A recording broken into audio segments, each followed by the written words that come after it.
any advice out there for the upcoming startups entering this industry? Please, if you could share your expertise. Certainly. See, AI ML, I think so. It's the future. But having said that, for the upcoming entrepreneurs, those who are basically venturing into or intending to venture, what's the right path? Uh, One is you follow the success stories. So, somebody has created some successful model. Just follow that, replicate, and create a model. But there is no differentiator. So, think from investor's perspective, or think yourself as an investor. If you are developing something, you yourself as an investor, whether you put in your money or not.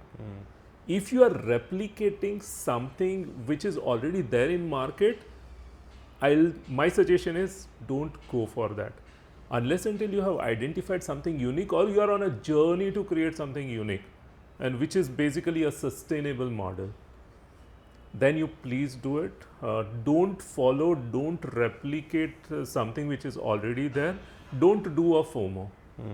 It's more about unique, because this is a technology. We are not talking about some product. This is a technology which is constantly evolving. So you have to better focus on the evolving of technology rather than following something which is already there. So I think so. This is probably my suggestion, my advice from the investor's perspective. It's basically follow the blue ocean strategy, right? Don't get into like a competitive market space if you're just going to bleed out and die.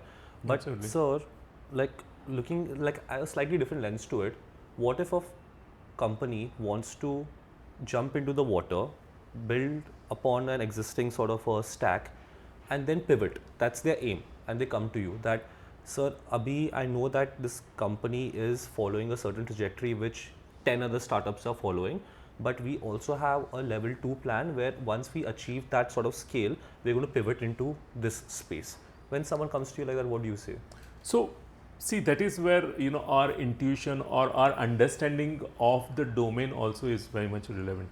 If you believe that this market is going to get stagnated and you need to pivot, and he has a clear plan for that, and he knows how it is going to happen, yes, it makes sense to invest into that. But generally it does not happen that way.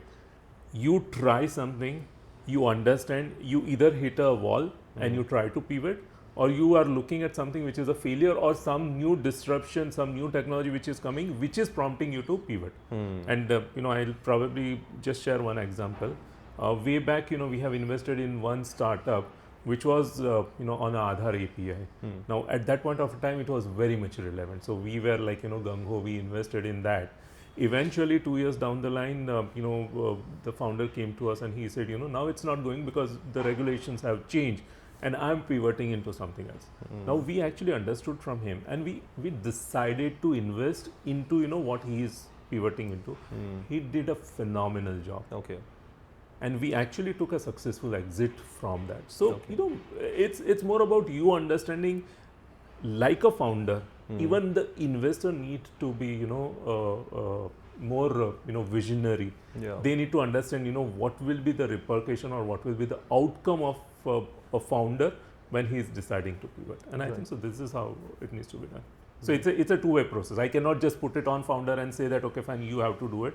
It's from my perspective as an investor, I need to visualize, because I'm interacting with 1,000 people. I'm looking at 1,000 different things, and something which is relevant for them. So now they are not pivoting, but if I believe they need to pivot because I have a sense of it, then I need to advise them.